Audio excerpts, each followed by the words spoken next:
A paz do Senhor Jesus, queridos.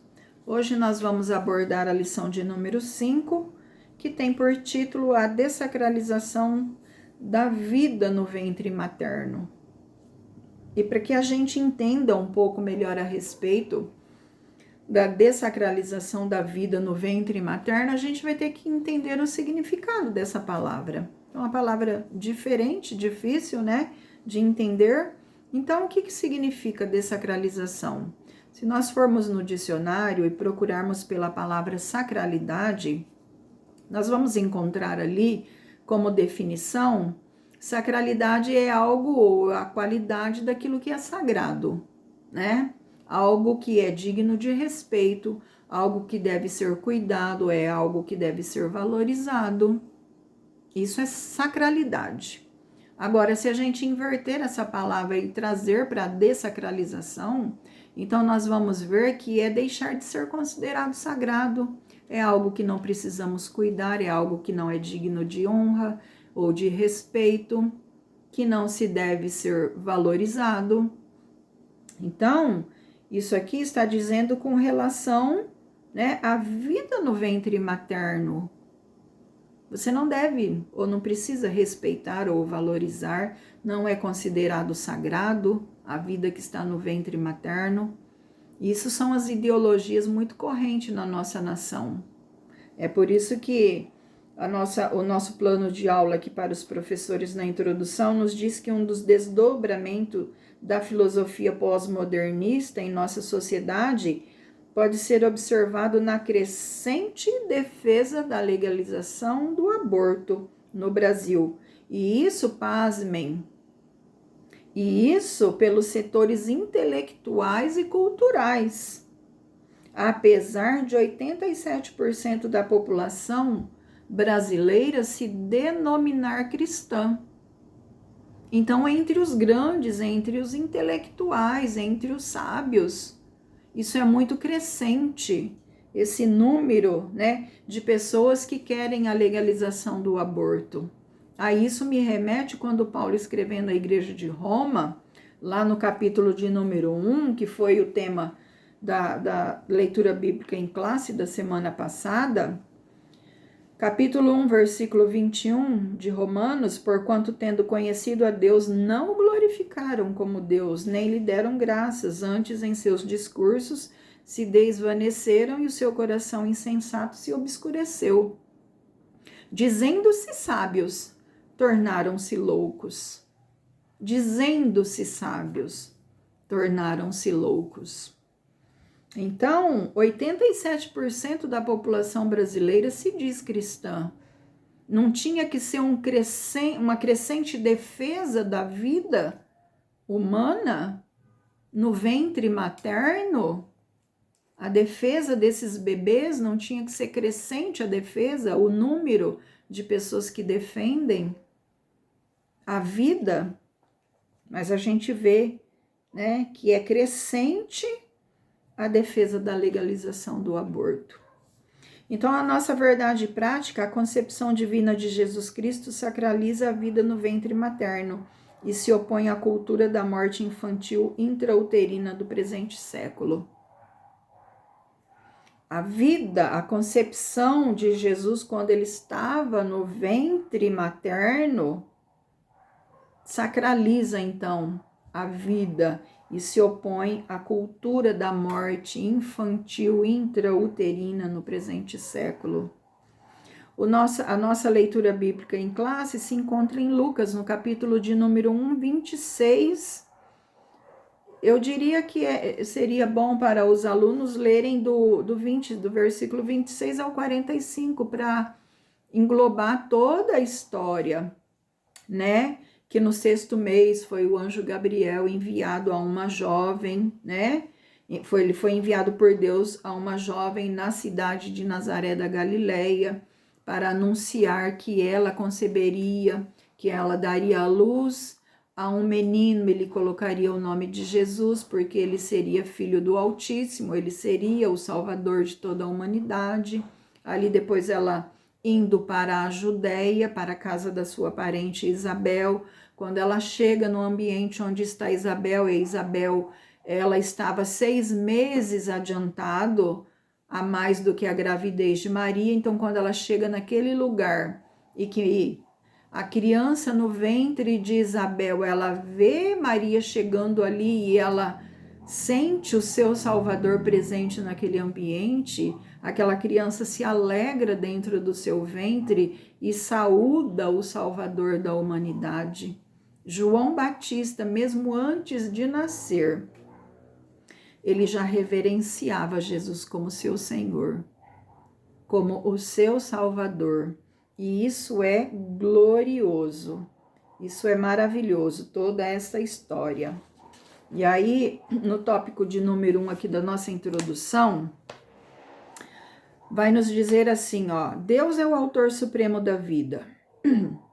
Quando a gente ouve uma frase como essa, Deus é o autor supremo da vida, a gente já vai ver Satanás, ele se interpondo a tudo isso aqui. E se Deus, ele é o autor supremo da vida, se Deus, ele vela ou ele preza pela vida do ser humano, então nós já vamos ver que Satanás, ele faz tudo ao contrário, né? Então ele é a favor da morte. Por isso as escrituras a valorizam a vida, né? Por isso as escrituras a valorizam desde a concepção do ventre materno. Assim, toda ideologia que tem por objetivo de alterar o conceito da vida desqualifica a autoridade bíblica e faz apologia à cultura da morte infantil no útero. A ideia progressista que reivindica ao ser humano a autonomia sobre a vida afronta a soberania divina. Ou seja, essa ideia progressista de reivindicar para si, né, a autonomia sobre a vida, é tipo, eu sou o dono da minha vida e excluo Deus totalmente da minha vida. Isso afronta a soberania de Deus. Isso afronta o próprio Deus. É como a gente vê muito corrente entre a ala progressista, entre as feministas, né? Meu corpo, minhas regras. Isso é uma forte afronta a Deus, uma forte afronta à soberania de Deus. Então, eu sou o dono da minha vida e não quero Deus incluído nela. Então, os seres humanos, cada dia que passa, eles têm afrontado mais a Deus com todas as suas ideologias. Então, para que a gente entenda um pouquinho melhor a respeito disso, a ideia progressista. Então, vamos entender um pouquinho o que significa o progressismo.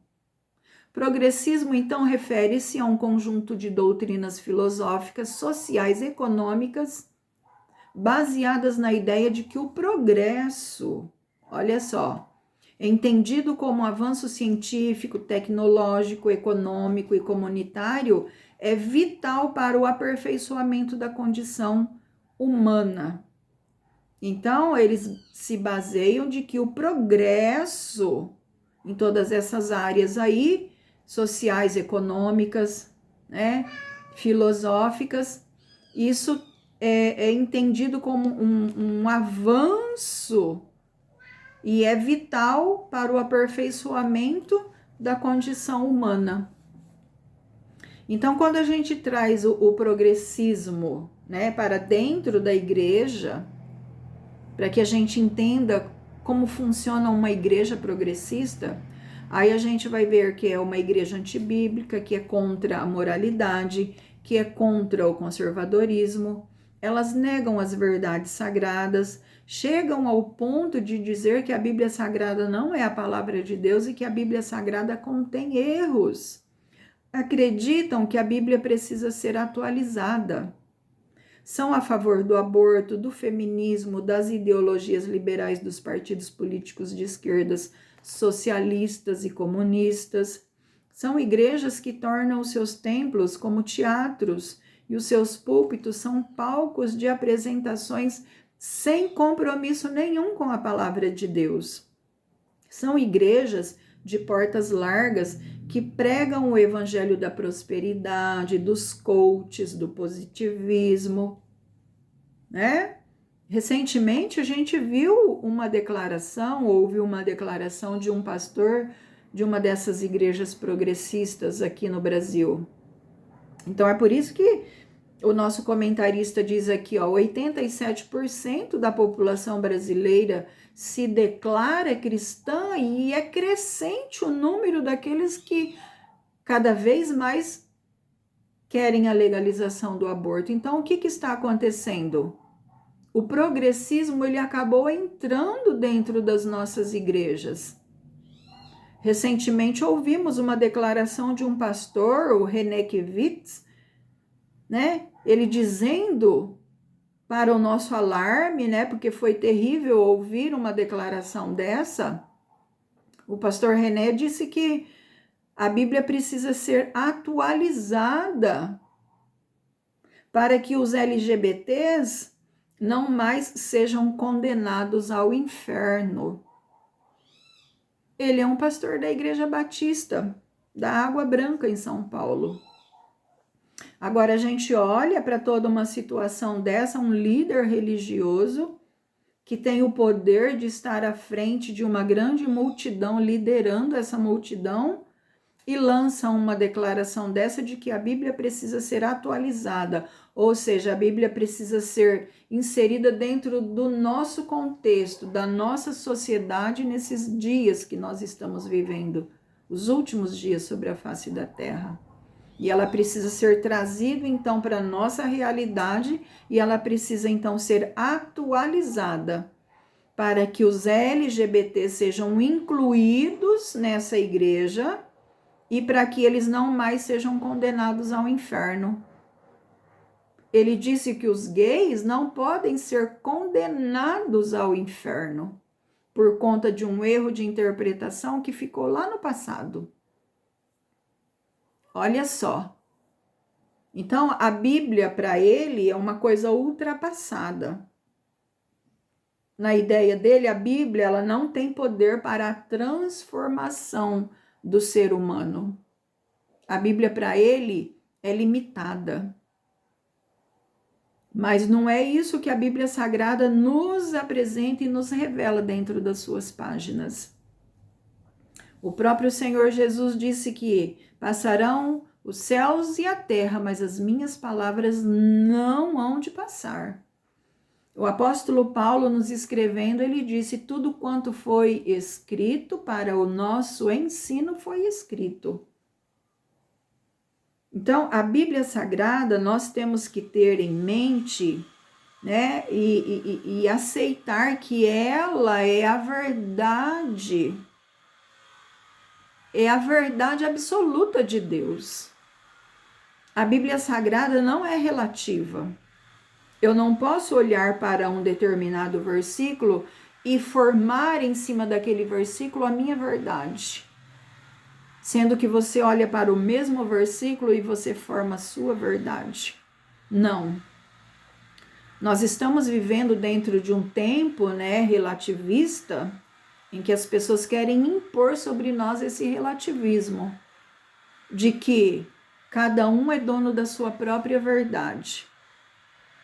Mas quando nós olhamos para dentro da palavra de Deus, nós temos que ter consciência de que a palavra de Deus, ela é a verdade absoluta de Deus para a humanidade.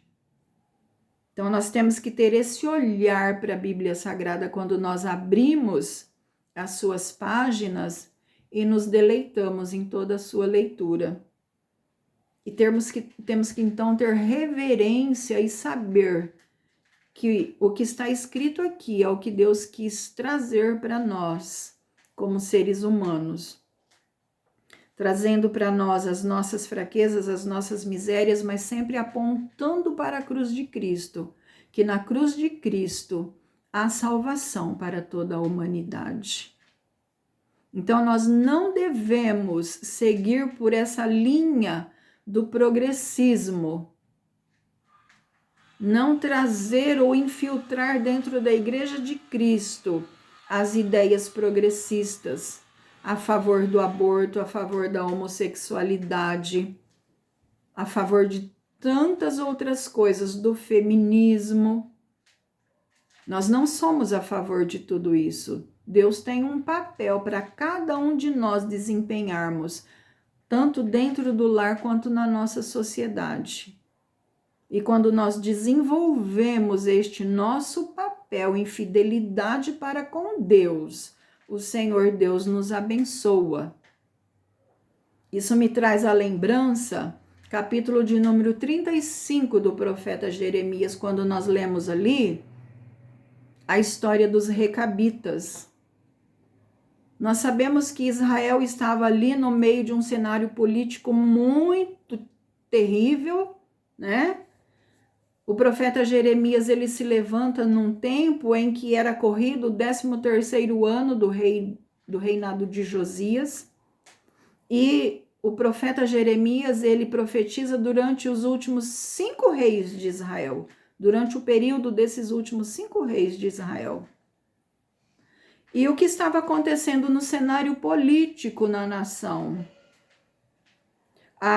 O Império Assírio havia caído, a Babilônia estava em ascensão.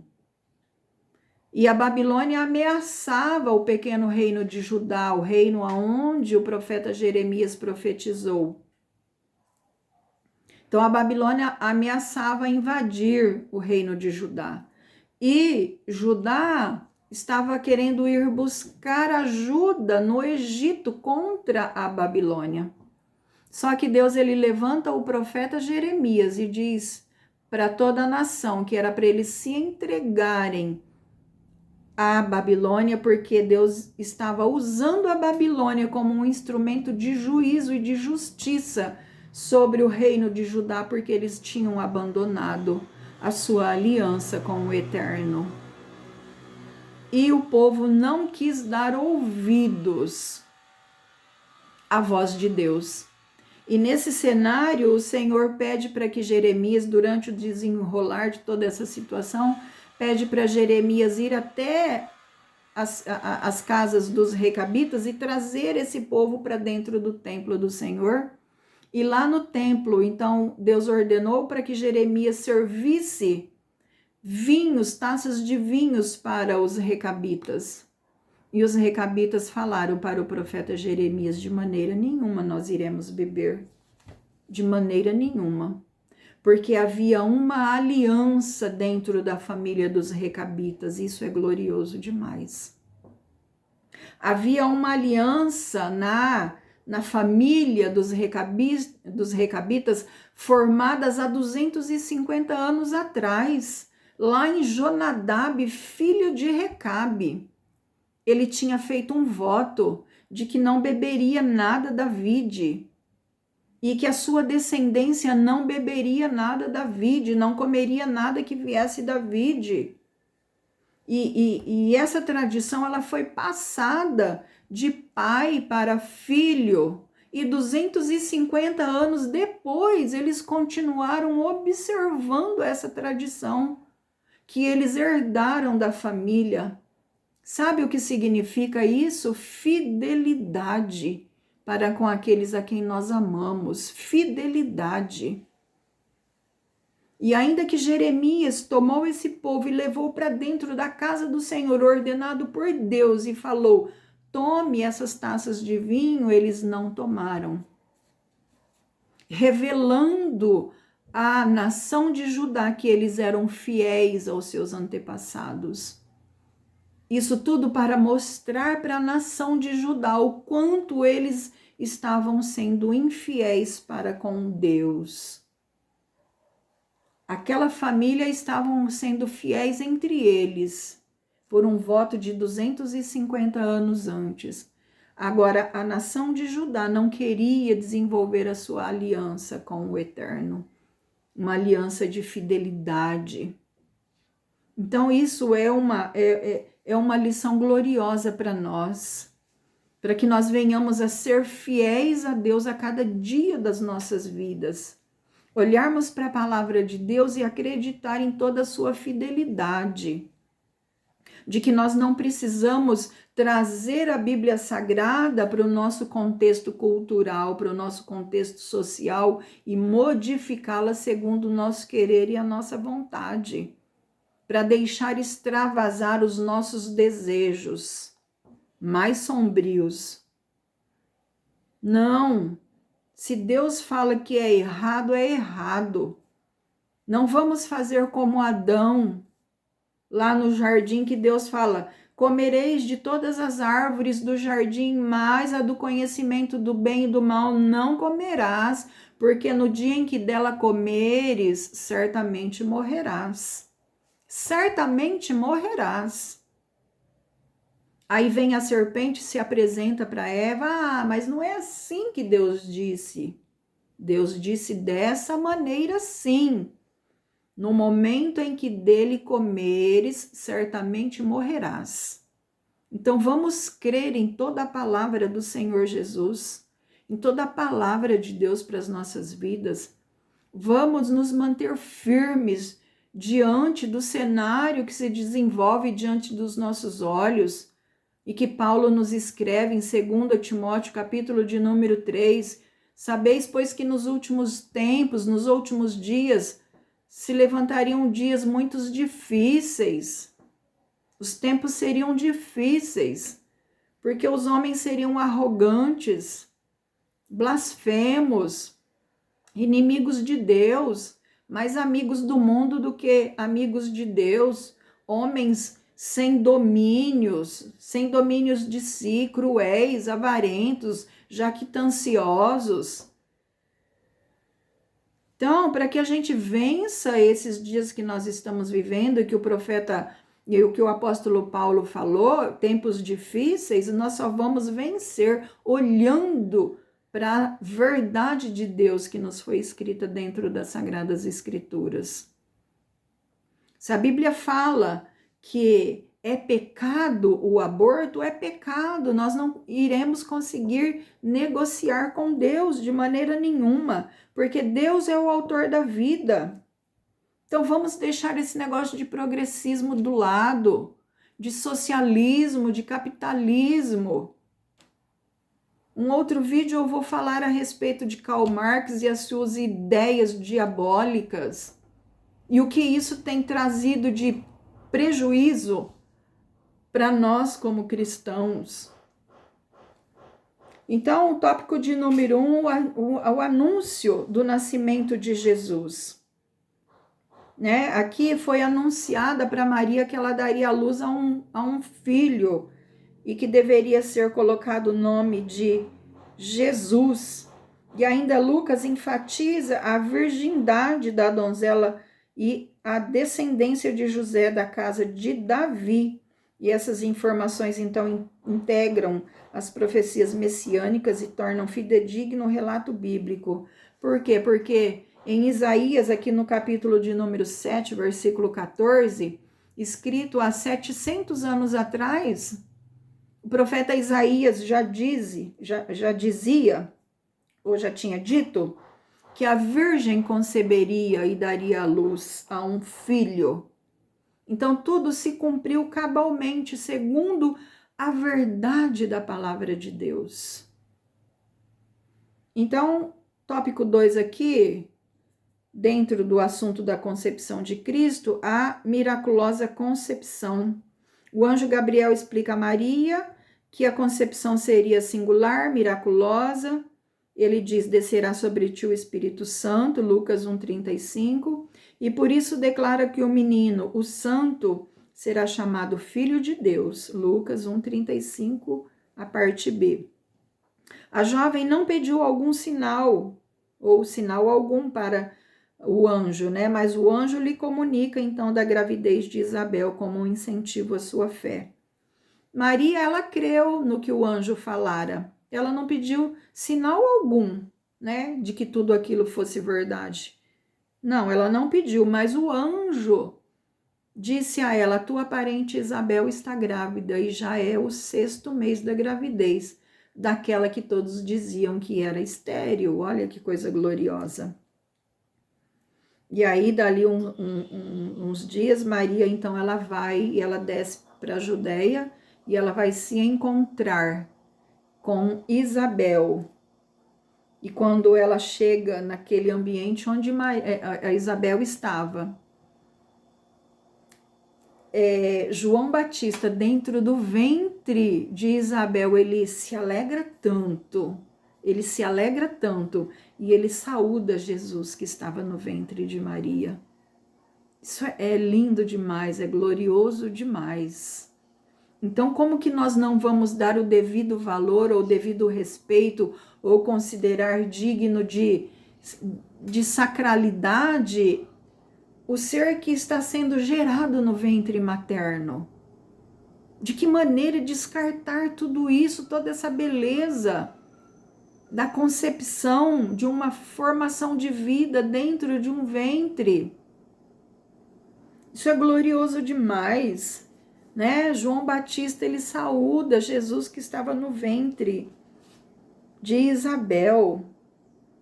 A bênção do nascimento, a vida gerada no ventre de uma mulher é um milagre, né? Acho que, se eu não me engano, o sábio Salomão que nos diz que nós não conseguimos entender, né? A nossa mente, ela não tem capacidade de entender como que é formado os ossos no ventre materno. Nós não conseguimos entender. Então, a vida gerada no ventre de uma mulher é um milagre, pois Deus dotou o ser humano com a dádiva da procriação. Então, a vida é um milagre. E aí eu fui estudar um pouquinho a respeito da formação dessa vida no ventre materno. E olha o que nos diz a ciência. A ciência demonstra que a existência de um ser humano começa no momento da fecundação, quando o zigoto masculino, que é o espermatozoide, encontra o zigoto feminino, que é o óvulo. E esse, então, zigoto recém-formado, de um zigoto masculino e um zigoto feminino, do espermatozoide e do óvulo, quando eles se encontram, é gerado um outro zigoto, e esse zigoto recém-formado vai gerar a sua própria identidade genética a partir da herança recebida dos seus pais. E nesse momento, esse material genético está em condições de iniciar, então, o seu desenvolvimento. Então, essa nova célula possui uma identidade genética própria, diferente da que pertence aos seus pais. Já é um novo ser vivo, um embrião. Já é um corpo em desenvolvimento. Desde o início da fecundação, este ser já é uma pessoa. Desde o início da fecundação, esse ser já é uma pessoa. E sabe qual que é o primeiro órgão a funcionar ou a estar totalmente completo na formação deste homem? É o coração. O coração é o primeiro órgão a se formar no corpo humano. E ele já bate cerca de 16 dias depois da gestação. Agora, como vem aqueles que defendem a legalização do aborto dizer que não existe vida nesse útero? Que essa célula pode ser descartada de qualquer maneira, porque ali ainda não existe vida. Desde a fecundação, a ciência garante para nós que já existe vida. Desde a fecundação, já nasce ali uma célula capaz de se recriar ali, né? Com uma genética própria sua. Ela vai herdar características do pai e da mãe, mas ela vai ter o seu desenvolvimento, né? Natural, já em vida. Já é um ser humano.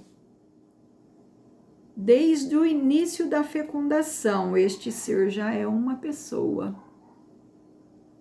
um coraçãozinho batendo cerca de 16 dias após a fecundação. Não é o que o nosso comentarista está dizendo aqui? A vida gerada no ventre de uma mulher é um milagre.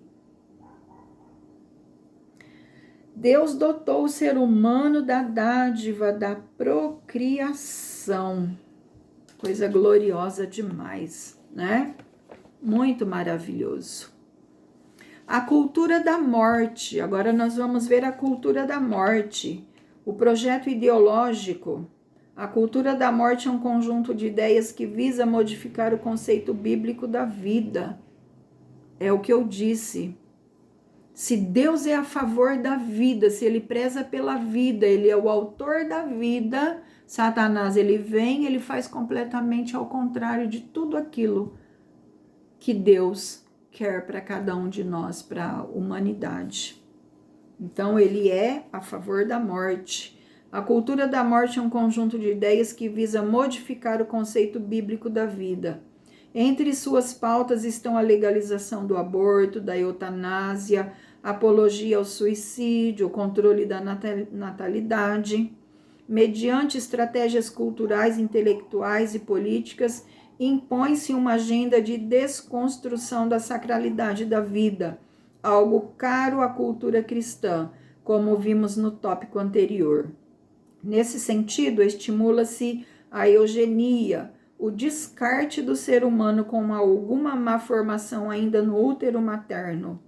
A maternidade é depreciada a fim de que a mulher não deseje ser mãe. O conceito de saúde reprodutiva é modificado para justificar o aborto como medida de saúde feminina. O direito à vida no útero é substituída pelo direito incondicional da mulher sobre o próprio corpo, que por meio do aborto decreta a morte do fruto no seu ventre. Quando eu olho para toda essas pessoas, né, que defendem todo esse tipo de coisas contrárias à palavra de Deus, como ele mesmo disse aqui, né? Defendem a legalização do aborto, da eutanásia, da apologia ao suicídio, controle de natalidade, né? Eles impõem uma agenda de desconstrução da sacralidade da vida. Quando nós olhamos para esse tipo de pessoas, nós vemos muito ódio no coração dessas pessoas. Não é porque a pessoa ela foi um fruto de um estupro ou fruto de uma relação onde não tinha, né, os padrões bíblicos dentro da casa, o pai, a mãe, aquela família que cuidou, que protegeu dessa criança. Não é porque ela não teve isso dentro da sua casa que ela tem que se lançar ao ódio, à vingança, à morte, a querer descartar uma vida que está no ventre, ou ser a favor então da eutanásia, ou ser a favor do suicídio.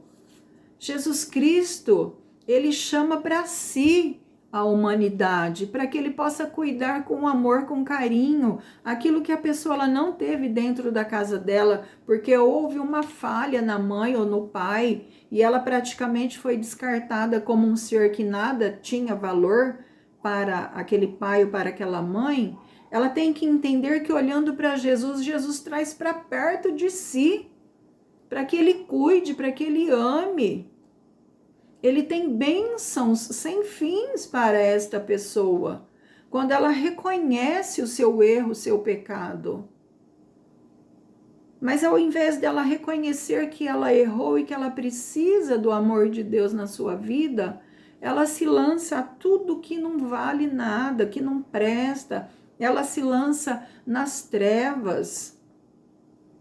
O próprio Senhor Jesus, ele nos diz lá no Evangelho de João, de que a luz veio ao mundo.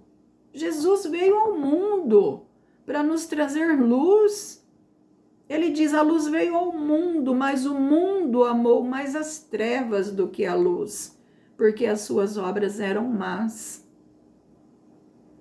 Então vamos abandonar todas essas práticas, vamos correr para Cristo. Ele tem amor para nós. Se o mundo não nos deu esse amor, Jesus Cristo ele nos dá. Ele tem amor, ele tem cuidado, ele tem carinho, ele tem proteção para oferecer para cada um de nós. E em Cristo nós seremos valorizados. Se fora de Cristo a gente não está valorizando a vida, em Cristo nós sabemos que nós somos valorizados. E nós louvamos a Deus por tão grande amor. Então, aqui dentro da cultura da morte, o projeto ideológico, né, que nós vimos, a legalização do aborto, da eutanásia, a apologia ao suicídio, controle de natalidade. Agora vamos ver o direito sobre o corpo. A cultura pós-moderna insiste que é um direito do ser humano exercer autonomia sobre o próprio corpo. Isso depende, né? Depende. Então, eles creem, eles gritam aos quatro ventos que eles têm o direito de exercer autonomia sobre o seu próprio corpo, como pregam as feministas, meu corpo, minhas regras.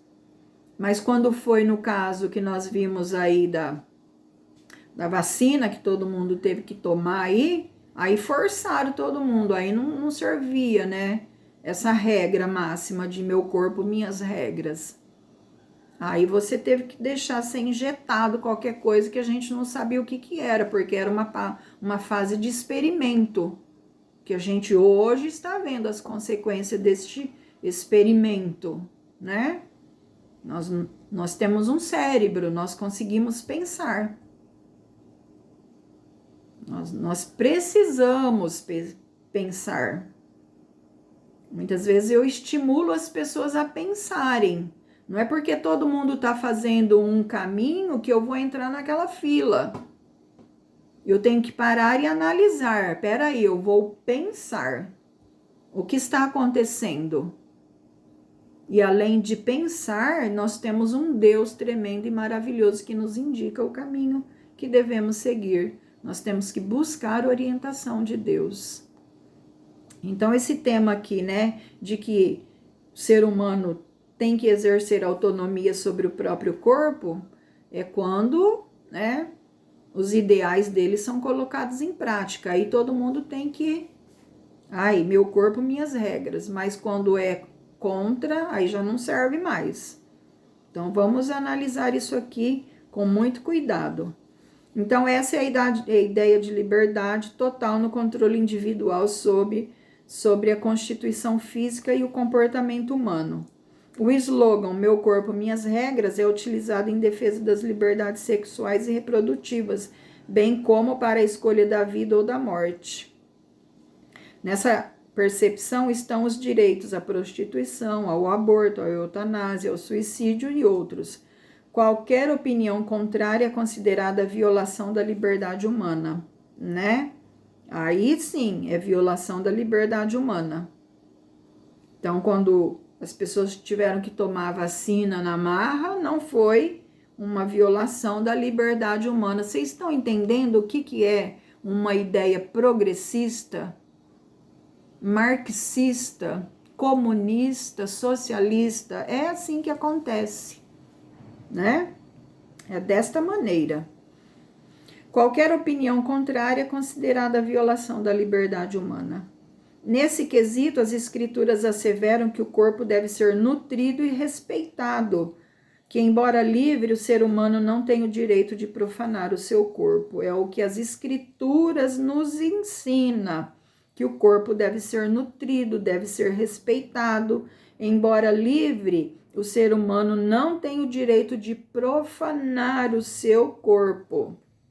A Bíblia fala que o nosso corpo é o templo do Espírito Santo de Deus, né?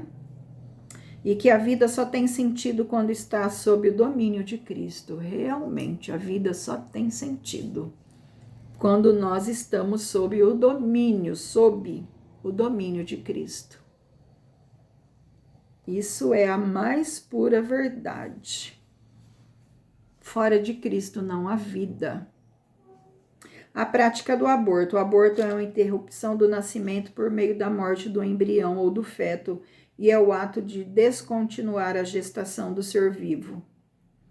O termo gestação, do latim gestatione, e se refere ao tempo em que o embrião fica no útero desde a concepção até o nascimento. Nesse caso, o aborto pode ser não intencional ou provocado no período da gestação. Na lei mosaica, provocar a interrupção da gravidez da mulher era um ato criminoso. Está lá em Êxodo 21, 22 e 23.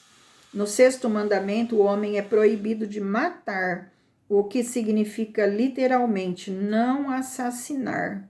O aborto é um assassínio, né? A pessoa está assassinando, ou seja, tanto o feto quanto esse embrião. Então, né? Temos que parar e analisar bem. No sexto mandamento, o homem é proibido de matar, o que significa literalmente não assassinar. Os intérpretes do Decálogo concordam que a proibição do aborto está incluída neste mandamento, mas sem dúvida que está incluído neste mandamento. Assim, quem mata um embrião ou um feto atenta contra a dignidade humana e a sacralidade da vida no ventre materno. Amém? E para a gente encerrar aqui, ó, a sacralidade da vida. A vida é inviolável. A vida humana é sagrada, pois ela é um ato criativo de Deus. O autor é a fonte originária do fôlego da vida. Nessa perspectiva, o princípio da sacralidade assegura a dignidade da pessoa humana e a inviolabilidade do direito à vida, portanto, o valor da vida é absoluto e deve se sobrepor a qualquer outro direito ou interesse. Isso é maravilhoso, né? O começo da vida. As escrituras são incisivas ao afirmarem o início da vida desde a concepção. Olha só, o profeta Jeremias afirma que a vida tem o início na fecundação. Eu iria até um pouco mais além, entendeu? O profeta Jeremias, conforme nos diz o escritor aqui da nossa lição, ele está dizendo que o profeta Jeremias, ele diz que a vida tem o início na fecundação. Aí, quando nós olhamos esse versículo, que o nosso professor que escreveu a revistinha, ele diz aqui, primeiro capítulo do livro do profeta Jeremias.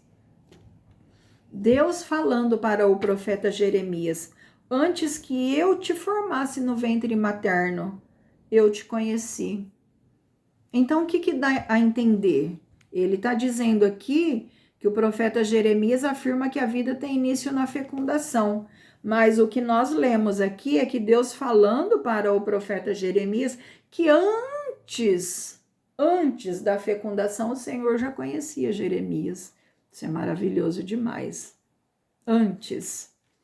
Então, Deus ele já conhecia o profeta Jeremias antes dele ser gerado ou antes dele ser fecundado no ventre materno. Aí eu achei um estudo tão glorioso hoje que eu falei assim, eu ganhei o meu dia com esse estudo.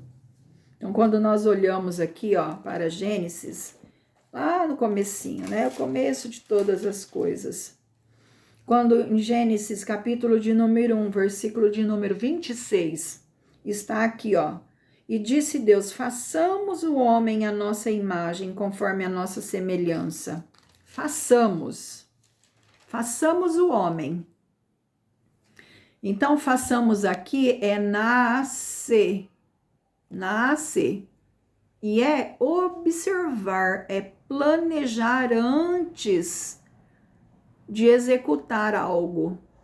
Nasce, acho que essa é a pronúncia certa no hebraico. Façamos o homem, é nasce. tem por objetivo observar, planejar antes de executar. E façamos. Então, ali, quando Deus falou e façamos, então Deus, ele observou, ele planejou antes de executar.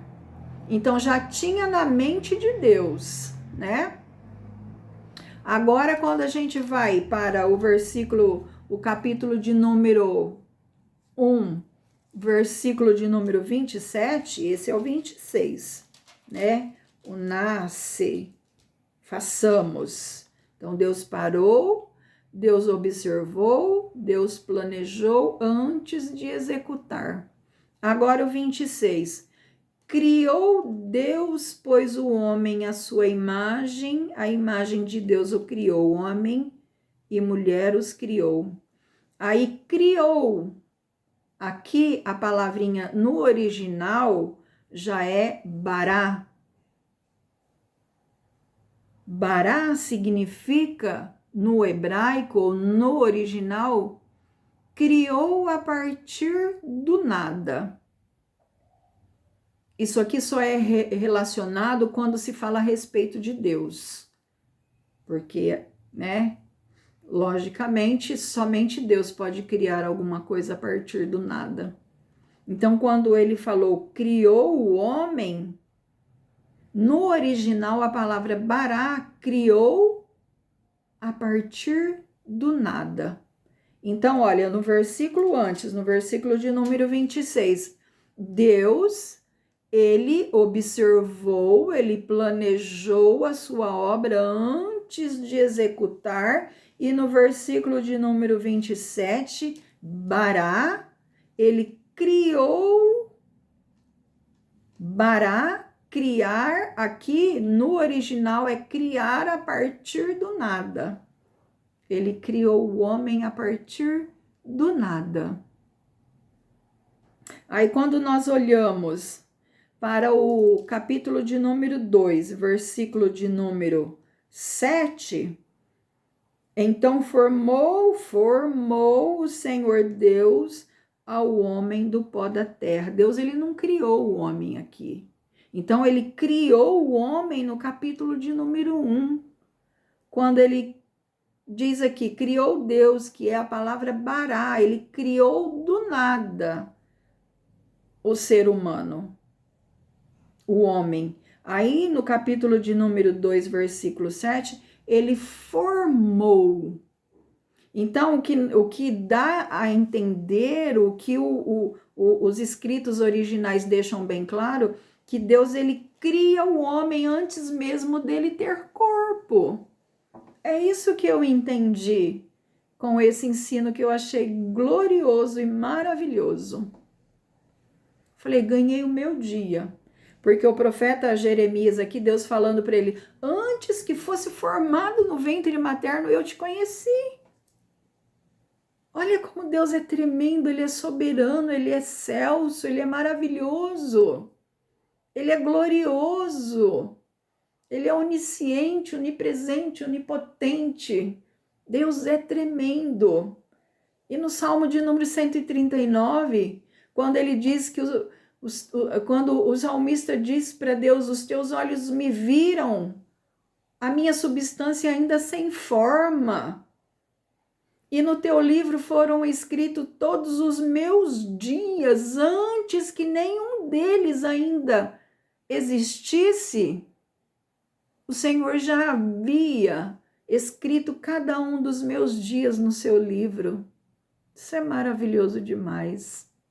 Então, quando nós olhamos para o primeiro capítulo de Gênesis, nós vamos ver Deus analisando, Deus observando, Deus planejando antes de executar e façamos. Aí no versículo de número 27, ele criou Deus, esse criou é bará, criar a partir do nada. E aí somente no capítulo de número 2, versículo 7, Deus então formou, Deus não criou aqui, ele formou, né? E então formou o Senhor Deus o homem do pó da terra. Então aqui No capítulo de número 1, eu vejo ele criando o homem espiritual, porque nós somos um espírito. E aqui no capítulo de número 2, versículo de número 7, Deus formando o corpo para este homem. É por isso que ele fala para Jeremias: antes que você fosse formado no ventre materno, eu te conheci. E é por isso que o salmista, no Salmo 139, nos fala que a gente não era nem formado ainda, o Senhor também já nos conhecia e já tinha escrito cada um dos nossos dias no livro dele. Isso é maravilhoso demais, né? Glorioso demais. Então, a vida é inviolável, o começo da vida e a oposição cristã. A igreja que mantém o princípio teológico da autoridade bíblica, defende a dignidade humana, a inviolabilidade da vida desde a sua concepção. Ensina que a vida humana é sagrada em todas as etapas do desenvolvimento da vida e que não pode ser violada por nenhum tipo de cultura. Ratifica que toda ideologia que seculariza os princípios bíblicos deve ser combatida. Então, nós aprendemos bastante com esta lição de número 5 da dessacralização da vida. E a nossa conclusão: a gestação e a procriação do ser humano são bênçãos divinas. A concepção de Cristo no ventre de uma virgem certifica a sacralidade da vida intrauterina. A interrupção da vida em qualquer fase da gravidez é uma agressão ao direito inviolável de nascer. A valorização da dignidade humana, o direito à vida e o cuidado à pessoa vulnerável são princípios imutáveis do cristianismo bíblico. E ele nos dá uma referência de João 10:10. Acerca do assunto, a Bíblia assegura que Deus é o autor da vida e o redentor da vida humana. Deus seja louvado por essa palavra. Deus seja louvado pela sua palavra, que é a verdade absoluta de Deus para nós. Que o Senhor possa abençoar grandemente, tremendamente a sua vida, amado. E que Deus possa ser em tudo louvado nas nossas vidas. Amém? E vamos seguindo, continuando, aprendendo da verdade de Deus. Deus te abençoe.